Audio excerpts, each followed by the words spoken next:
The Banjo Kazooie Nuts and Bolts. It's a game that Rare's developed, obviously the third in the series. For those that have played Banjo Kazooie, we released that June 29th, 1998 from Rare.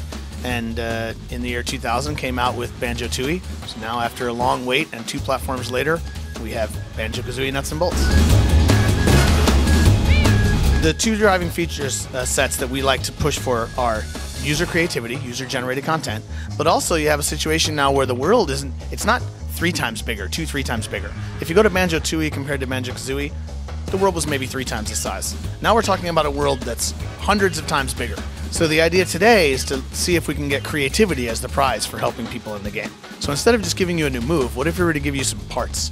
And then you could take all those parts and put them together into vehicles in any way that you see fit. Or instead of saying, well, now you can glide, I'll give you some wings. What if I give you some real wings and you can decide, do I put them on this vehicle that has a propeller? Or maybe I stick them on that vehicle that has jets? Or maybe I put them on a vehicle that doesn't have motive power at all and I have to glide after I get some speed and go off a jump. It literally leaves things up to the player. So Kazooie used to have a bunch of moves while she lived in her backpack, and what she gets now is a magic wrench. She uses that wrench actually to use a lot of the tools that are in the environment. There are these devices that she can turn or spin or flip or hit that'll dispense things for you or open things or control giant cranes as one extreme. You still get out of your vehicles and climb around a lot with Banjo. And there's balancing games, there's jumping games, there's climb all over the world stuff.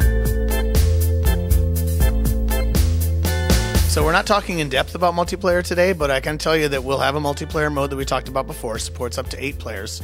We're going to have a whole bunch of different modes that you can play, including a form of co-op, where you go through some of the challenges that you do in the one-player game, but now doing it with your friends.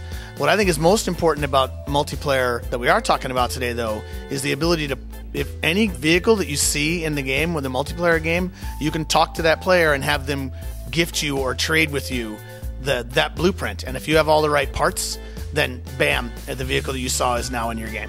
So I've been a big fan of platformers and action-adventure games ever since the NES days. I've been working on games for about 20 years now.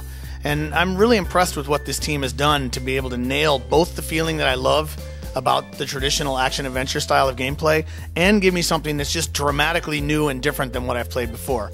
I've played games before where I'll do a challenge that I like and I want to try it 3 or 4 times, but I've never had the same experience where it's like I'll do a challenge and then I'll try and do it better, and then all of a sudden it'll pop into my head, hey, I should try it with this radically different device, and then go off and start toying with the devices and then come back and do the challenge again and again. So they've been able to take a game that's already long and deep and add pretty much limitless replay value based on the ability you have to build cool stuff. And I think in that, I really applaud what the guys at Rare have done once again. So Banjo Kazooie Nuts and Bolts will be coming out this November for the Xbox 360. Look forward to seeing you on live.